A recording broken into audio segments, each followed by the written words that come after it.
আওয়ামী লীগ রাজনৈতিক দলের রেজিস্ট্রেশন বাতিল। দেশের ইতিহাসে প্রথম হাইকোর্টের রায়।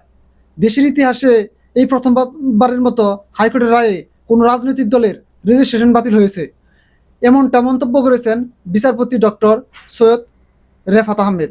আজকে সকালে প্রধান বিচারপতি নেতৃত্বাধীন 4 সদস্যের আপিল বিভাগে জামাত ইসলামীর নিবন্ধন সংক্রান্ত শুনানিতে এই মন্তব্য করেন তিনি।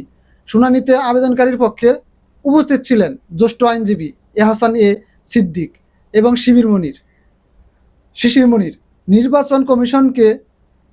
নির্বাচন কমিশনের পক্ষ থেকে শুনানিতে অংশ নেন আইনজীবী তৌহিদুল ইসলাম।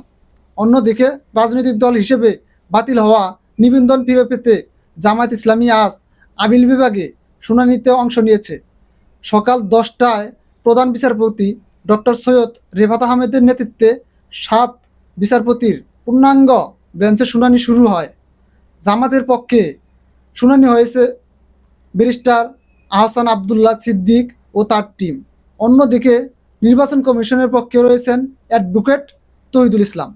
2013 সালে হাইকোর্ট জামায়াতের নিবন্ধন বাতিল ঘোষণা করে, যা 2018 সালে ইসি প্রজ্ঞাপন দিয়ে বাস্তবায়ন করে। 2023 সালে আপিল খারিজ হলেও পরবর্তীতে তা পুনরুজ্জীবিত হয়, যা আইনি লড়াইয়ে নতুন পথ খুলে দেয়। এদিকে গত বছর সরকার জামাত শিবিরকে নিষিদ্ধ করলেও পরে সেই সিদ্ধান্ত বাতিল করে এখন আওয়ামী লীগকে নিষিদ্ধ ঘোষণা করলো। তাহলে নিষিদ্ধ করে লাভটা হলো কিনা সেটা আপনারা কমেন্টে জানাবেন, নাকি লস হলো।